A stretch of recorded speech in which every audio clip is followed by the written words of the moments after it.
Hey everyone! Welcome back to English Inside Out. Today's episode is about something that seems very simple at first. But once you start using it in real conversations, it becomes a little more complicated than you expected. We're going to talk about the difference between must and have to. And if you've ever paused in the middle of a sentence thinking, wait, which one should I use here? Then this episode is definitely for you. Yeah, and I think this is one of those topics where learners often feel like they already understand it, because both expressions are usually translated in a very similar way. They both give the idea of obligation, something you need to do, something that is necessary. So at first it feels like they're basically the same thing. But when you start paying attention to how native speakers actually use them, you realize there's a difference in tone, in feeling, and sometimes even in meaning. Yeah, exactly. Let's imagine a simple situation. You're talking to a friend and you say, I must finish this today. Now compare that to, I have to finish this today. Both sentences are correct. Both express obligation, but they don't feel exactly the same. Yeah, and that's the key. The difference is not always about grammar. It's about how strong it sounds, where the obligation comes from, and how natural it feels in everyday conversation. So let's simplify this from the beginning. In a general way, must feels more internal, more personal, sometimes stronger have to, feels more external, more practical, more common in daily life. Yeah, and that idea already helps a lot. But just like with come and go, it's not enough to just understand the definition. You need to see it in real situations and feel how people actually use it. Because here's the thing. If you use must in the wrong situation, it can sound too strong, too serious, or even a little unnatural in casual conversation. Yeah, and if you use have to all the time, you might sound natural, but you might miss the nuance when you actually want to emphasize something. So in this episode, we're going to explore the real difference between these two, through everyday situations, conversations, and examples that you'll actually use. Yeah, we're going to look at things like personal decisions, rules and obligations, advice, strong opinions, and how must and have to behave in each case. And by the end of this episode, you won't just understand the difference. You'll actually feel more confident choosing the right one, without stopping to think too much. Exactly, and that's always the goal. All right, so let's start with the most important difference of all. So if we had to reduce this to one key idea, it would be this. Where does the obligation come from? Because that's often what separates must and have to. Yeah, and this is where things become much clearer, because instead of focusing on the words themselves, you start focusing on the source of the pressure. Let's start with must.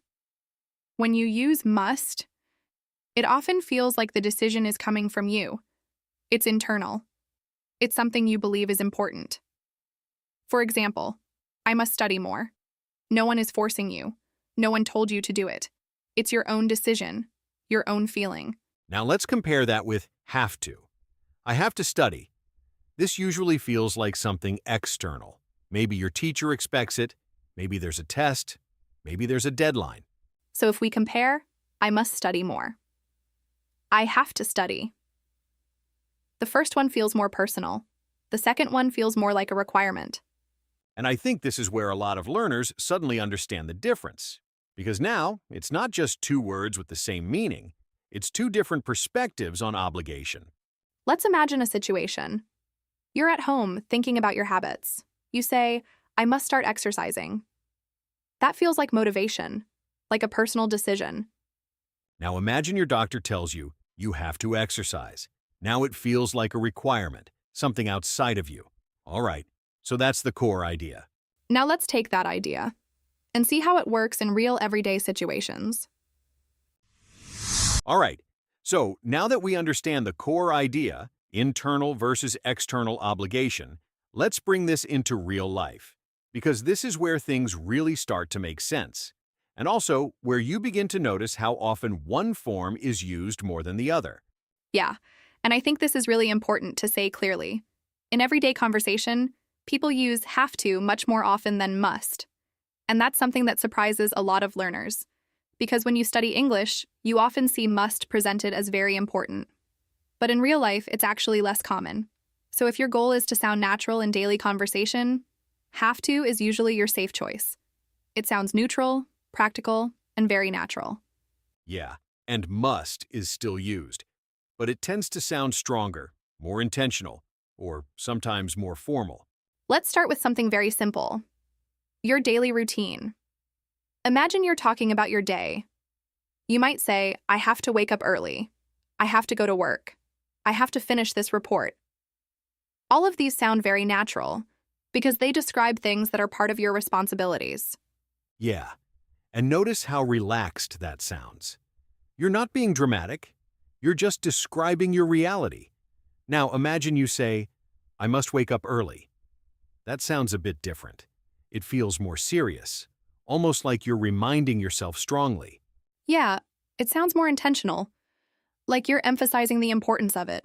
So both are correct, but they create different feelings. Exactly. Have to, pies, normal life, must. Stronger emphasis. Let's imagine a situation at work. You're talking to a colleague about your tasks. You might say, I have to finish this project today. I have to send these emails. I have to join a meeting later. This sounds completely natural because these are external responsibilities. Now let's say the situation is a bit different. Maybe you're under pressure, or you're talking to yourself. You might say, I must finish this today. Now it feels stronger, more urgent, more personal. And I think this is where the difference becomes clearer. Have to describes the situation. Must expresses your attitude toward it. Now let's look at rules. You have to wear a uniform. You have to show your ID. You have to be on time. These are external rules, things that come from a system or authority. Now compare with, you must wear a uniform. You must show your ID. This sounds stronger, more formal, almost like an official rule or instruction. Yeah, and this is important. Must is often used in written rules, signs, instructions, official communication. Like, you must not enter. You must wear a mask. So again, have to. Everyday life, must. Stronger, more formal, more direct. Let's build a quick conversation. What do you have to do today? I have to finish a report and go to a meeting.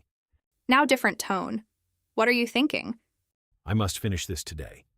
Yeah, that feels more internal, more intense. All right, so now we've seen how this works in daily life. Let's move into something really interesting, because this is where many learners get confused again. All right, so now we're going to look at something that often surprises learners. Because up to this point, we've been talking about must as a way to express obligation, something strong, something important, something you feel, or something imposed on you. But here's the twist. Must is also used to express conclusions, and this is where things suddenly become much more interesting.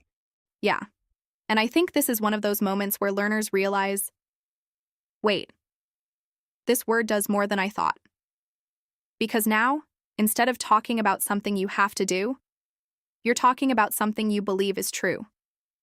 So when we use must in this way, we're not giving an order. We're not talking about obligation. We're making a strong logical conclusion. Exactly. You're looking at the situation, you're analyzing the evidence, and you're saying, this is probably true. Let's look at a very simple example. You must be tired. Now, this is not a command. You're not telling someone to be tired. That wouldn't even make sense. Yeah, what you're really saying is, I think you're tired, and I'm pretty sure about it. So maybe the person worked all day, maybe they look exhausted, maybe it's late at night. You're using the situation to make a conclusion. And must shows that this conclusion is strong. You're not just guessing, you feel quite confident about it. Let's look at a few more examples. He must be at home. They must be busy. She must be working right now. In all of these, you don't know for sure, but you have a strong reason to believe it. And this becomes even clearer when you compare it with something like, he might be at home. Now it sounds less certain, more like a possibility. Exactly. So, must has strong conclusion, might, may. Weaker possibility. Let's imagine a situation. You arrive at someone's house, and the lights are on. The car is outside. You say, "They must be home." You're not guessing randomly. You're using what you see. Now compare that with, they might be home. Now you sound less sure. Maybe you're not confident. And I think this is a really powerful use of must, because it's extremely common in natural conversation, and many learners don't use it enough. Yeah, they often stick only to obligation and miss this whole other side of the word. Let's build a short conversation. Why is the office empty? They must be in a meeting. Yeah, that sounds completely natural. Now another one. Why is she not answering her phone? She must be busy. And I think this is where your English starts to sound more natural. Because you're not just describing actions, you're expressing your thoughts, your reasoning, your interpretation. Yeah, and that's a big step. You move from basic communication to more natural expressive language. All right, so now we've seen two very different uses of must. One for obligation and one for conclusions. So now let's bring everything together and make it practical. So now that we've explored both sides of this, must for internal obligation and strong conclusions, and have to for external practical obligations. This is where everything really starts to come together, because understanding each one separately is helpful, but what really builds confidence is seeing them side by side, in similar situations. Yeah, exactly. Because in real life, you don't think in categories. You're just speaking. And in that moment, your brain needs to choose quickly. So the more you've seen these comparisons, the easier that choice becomes. Let's start with something simple. I have to wake up early. I must wake up early.